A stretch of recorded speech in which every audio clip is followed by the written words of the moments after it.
안녕하세요. 강선미입니다. 오늘은 공인중개사 기본과정 중개사법 19번째 시간이고요. 분묘기지권, 장사 등에 관한 법률, 그리고 확인설명서의 종류별 기재 내용을 한번 정리를 해보았습니다. 분묘기지권부터 보겠습니다.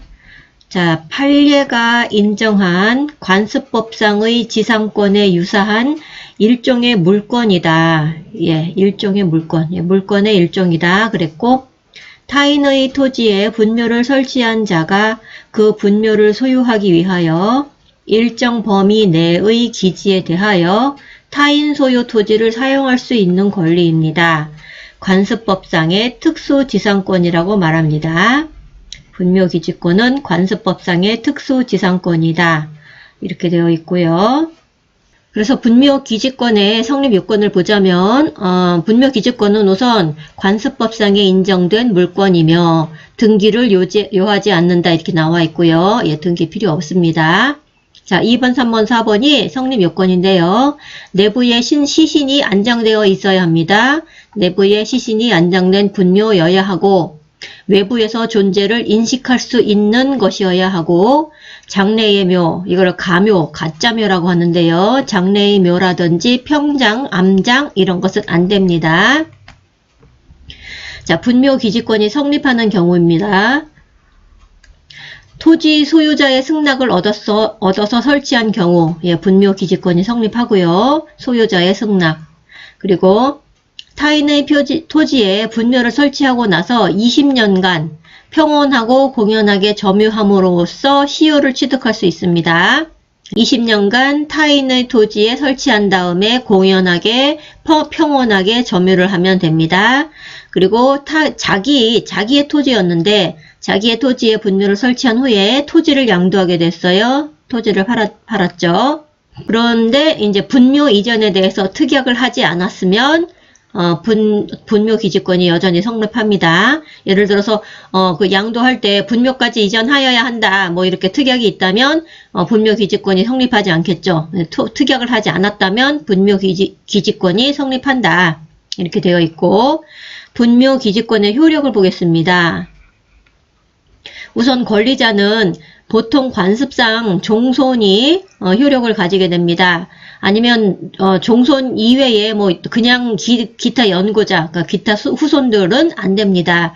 그냥 보통 관습상 종손이 그 분묘기지권의 권리자가 되고, 아니면 그 후손들의 뭐 단체라고 할까요? 여러 명의 후손이 공동으로 뭐 관리를 해왔다. 그런 경우에는 종중까지 관리자가 될 수 있습니다. 권리자가 될 수 있습니다. 종손이나 종중이 권리자이고, 뭐 연고자라든지 뭐 그냥 일반 후손이라든지 그렇게 나오면은 이거는 안 되는 것 같아요. 그 책에 그렇게 나와 있었어요. 다음에 이제 시간적 효력을 보자면 권리자가 수호와 봉사를 계속하여 존속하는 동안에는 지속입니다. 예, 존속하는 동안 지속이다. 그러니까 5년이다, 뭐 3년이다 어떤 숫자가 나오면은 그건 아니라고 X라고 보셔야 됩니다. 다음에 장소적 효력. 분묘가 설치된 기지뿐만 아니라 기지 앤드 보호와 봉사에 필요한 주위의 빈 땅까지 미칩니다. 그래서 기지 그리고 주위의 빈 땅, 예, 빈 땅이라는 것은 보호와 봉사에 필요한 빈 땅이겠죠. 여기까지는 미치는데 사성이라고 그래서 무덤 뒤에 반달형 둔덕이 있어요. 사성까지 미친다고, 당연히 미친다고 말할 수는 없다. 이렇게 나와 있습니다. 사성까지 당연히 미친다고는 말할 수 없다. 이렇게 알아두시고요.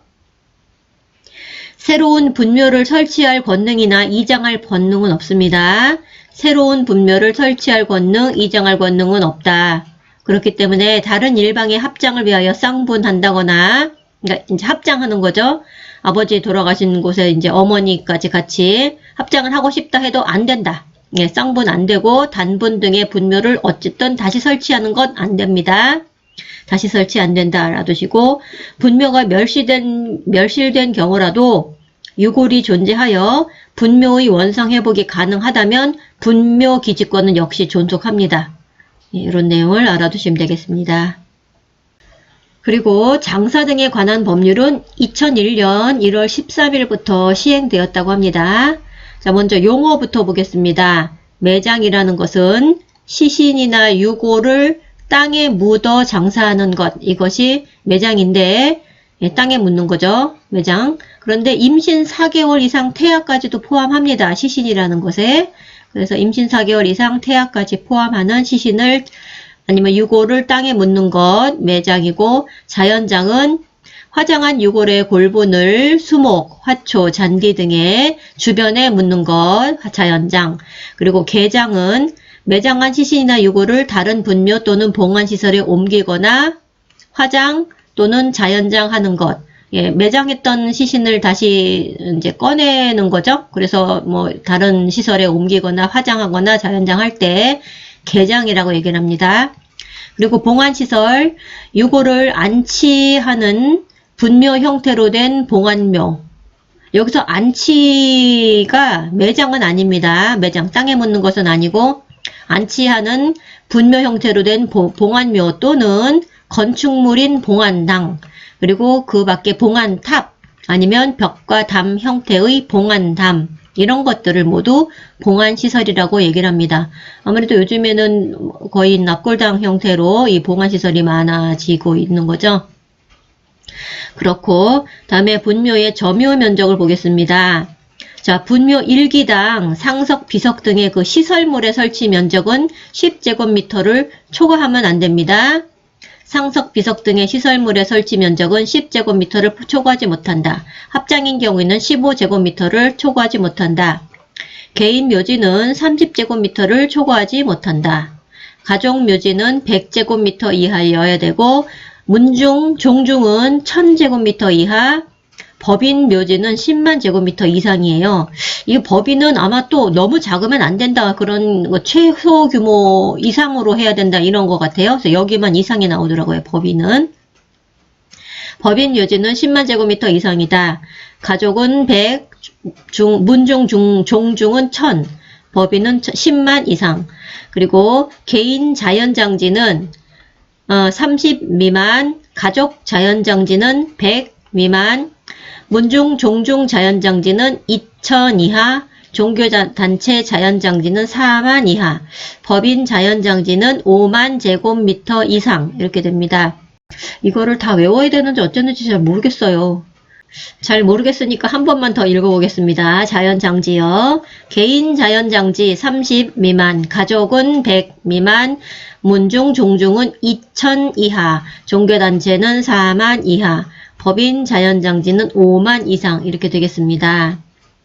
봉안시설 중에 봉안묘의 높이는 70cm, 봉안묘의 1기당 면적은 2제곱미터를 초과하여서는 아니 된다. 봉안묘의 높이 70cm, 1기당 면적은 2제곱미터, 초과하면 안 된다. 봉안시설의 경우에 그렇습니다. 다음에 분묘의 형태는 봉분 또는 평분으로 하고, 봉분 또는 평분, 봉분의 높이는 지면으로부터 1m 이하여야 되고요. 평분의 높이는 50cm 이하여야 합니다. 분묘의 설치 기간은 30년으로 합니다. 분묘의 설치 기간은 30년인데 만약에 연장을 신청을 하면 그 시군구라든지 그런 이제 관공서 아니면은 그 설치를 허가한 그런 단체, 뭐 그런 기관, 거기다가 신청을 하면 1회에 하나여 그 설치 기간을 30년으로 연장합니다. 1회에 하나여 30년으로 연장합니다. 신청하면 그렇다는 거예요. 설치 기간이 끝난 분묘의 연고자는 1년 이내에 분묘 시설물을 철거하고 매장된 유골을 화장하거나 봉안하여야 한다. 이렇게 나와 있습니다. 확인 설명서 종류별 기재 내용 비교 화면 좀 올려서 보겠습니다. 확인 설명서의 그 종류별 기재 내용 비교를 보겠습니다. 확인 설명서가 총 4가지잖아요.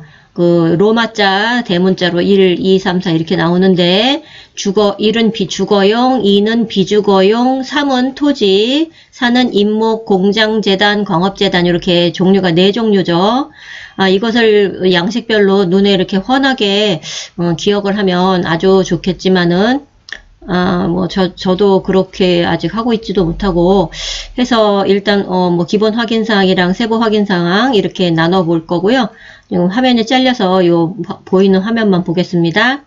자, 기본 확인 사항에는 대상 물건의 표시, 권리 관계, 공법상의 제한, 입지 조건, 관리에 관한 사항, 비선호 시설, 그리고 화면에는 안 보이지만 거래 예정 금액 나오고요.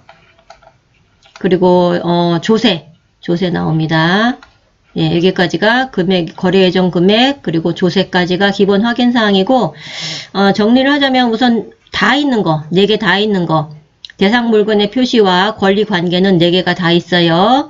요 란이 다 있다는 거죠. 1, 2, 3, 4번 그 양식에 대상 물건의 표시, 권리 관계 1, 2, 3, 4번 모두 있고, 그 다음에 공법상의 제한은 주거용, 비주거용, 토지에는 있지만 임목 공장재단 여기에는 공법상의 제한이라는 그런 란은 없어요. 그런데 뭐 재단 목록 및 생육 상태, 임목의 생육 상태 그런 란이 있더라고요.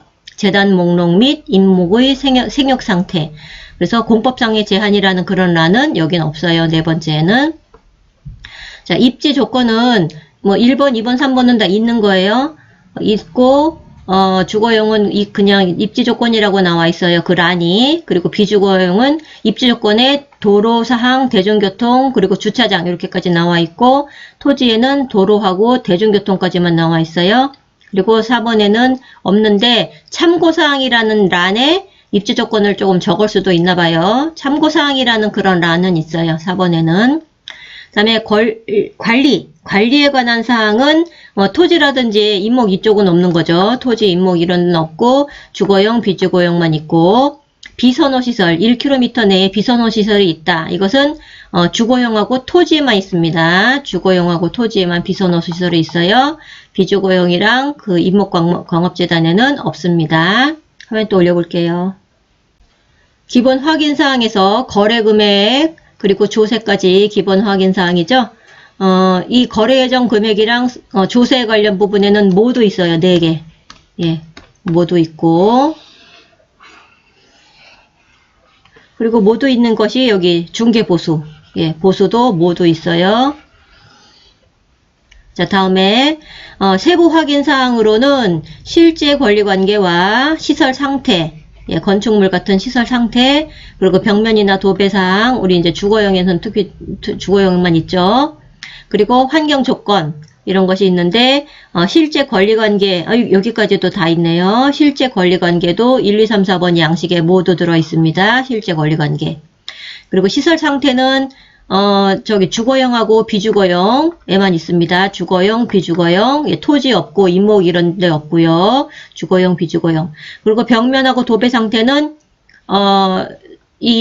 주거용만 벽면 도배가 다 있고 비주거용은 도배는 없죠. 사무실 건물 같은데 도배 의미 없잖아요. 벽면만 있습니다. 환경 조건은 주거용만 있습니다. 주거용. 그리고 중개보수 전부 다 있다. 이렇게 나와 있어요.